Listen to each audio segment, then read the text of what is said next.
Aujourd'hui au programme, ça y est, elle est là, elle est belle, elle est réussie, elle est quasiment parfaite, mais elle risque d'être chère. Bienvenue à tous sur la chaîne Octane. Retrouvez une nouvelle vidéo tous les jours résumant l'actu automobile. Alors n'oubliez pas de vous abonner pour ne rien louper.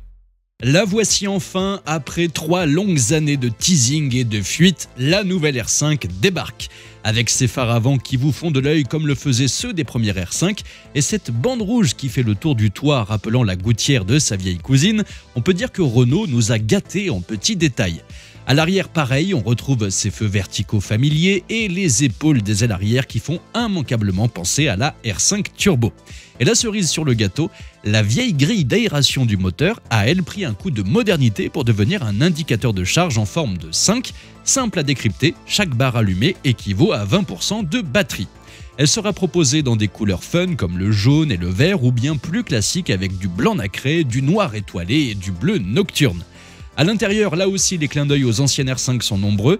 L'instrumentation rectangulaire fait sa réapparition, mais cette fois-ci avec une touche de modernité grâce à un écran numérique de 7 à 10 pouces selon les finitions. Cela dit, d'un point de vue personnel, la planche de bord fait un peu chargée. La faute aux écrans ou aux aérateurs centraux, selon l'importance que vous accorderez à l'un ou à l'autre. Et puis, il y a toujours ces 3 commodos sur le côté droit du volant, dont 2 sont clairement de trop. Le sélecteur de vitesse et le commodo pour la radio peuvent clairement, en 2024, être mieux intégrés. Mais parce que la R5 a une longue histoire française, Luca de Meo a eu l'idée géniale, ou pas, d'ajouter un accessoire incontournable, le porte-baguette en osier vendu aux alentours de 250 €. À ce prix-là, on aimerait un deuxième panier pour la bouteille de rouge et un emplacement pour le camembert dans la boîte à gants. La R5 se dote aussi de son propre majordome virtuel, baptisé Renault, une IA capable de répondre à des ordres comme « Hey Renault, programme une charge à 80% pour demain à 8h ». En termes de taille, la R5 est une citadine bien dans ses baskets avec seulement 3,92 m de long, 1,77 m de large et 1,50 m de haut. Mais à l'arrière, il y a tout de même de la place, en tout cas c'est dans la bonne moyenne de la catégorie, et le coffre offre un généreux 326 litres. Maintenant, sous le capot, on a le choix entre 3 niveaux de puissance électrique, 150, 120 et 95 chevaux.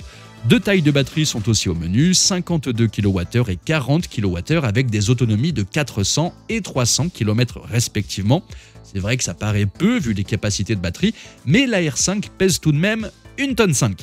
Pour la recharge, la R5 peut se brancher sur du 11 kW en alternatif et 80 ou 100 kW en courant continu en fonction des versions. Il vous faudra 30 minutes pour passer de 15 à 80% de charge sur une borne rapide, peu importe la batterie. Et parce que la R5 aime partager, elle propose aussi un chargeur bidirectionnel ou encore le plug and charge qui permettra à la borne de vous reconnaître automatiquement de la même manière que chez Tesla. Maintenant, tout ça c'est bien, mais à quel prix ? Eh bien, Renault avait annoncé 25 000 €, mais ça c'est pour la version de base. Pour cette version de présentation et de lancement avec 150 chevaux et la batterie de 52 kWh, on estime qu'elle devrait plutôt être aux alentours des 35 000 €, bien que pour l'instant Renault n'ait encore rien confirmé. Ça pourrait être cher, mais finalement plutôt bien placé par rapport à la concurrence. Et quelque part, on se dit que la Lancia Y présentée il y a quelques jours est déjà morte. Et vous, que pensez-vous de cette R5 ? Renault a-t-il visé juste ? Va-t-elle devenir un vrai best-seller ? Dites-moi ce que vous en pensez dans les commentaires. Et bien sûr, n'oubliez pas que si vous êtes à la recherche de l'assurance auto au meilleur prix pour 2024, nous avons mis au point un comparateur qui vous fera économiser 380 € en moyenne sur le prix de votre assurance auto. Le lien est dans la description et dans le premier commentaire épinglé sous la vidéo. Merci à tous d'avoir suivi cette nouvelle vidéo.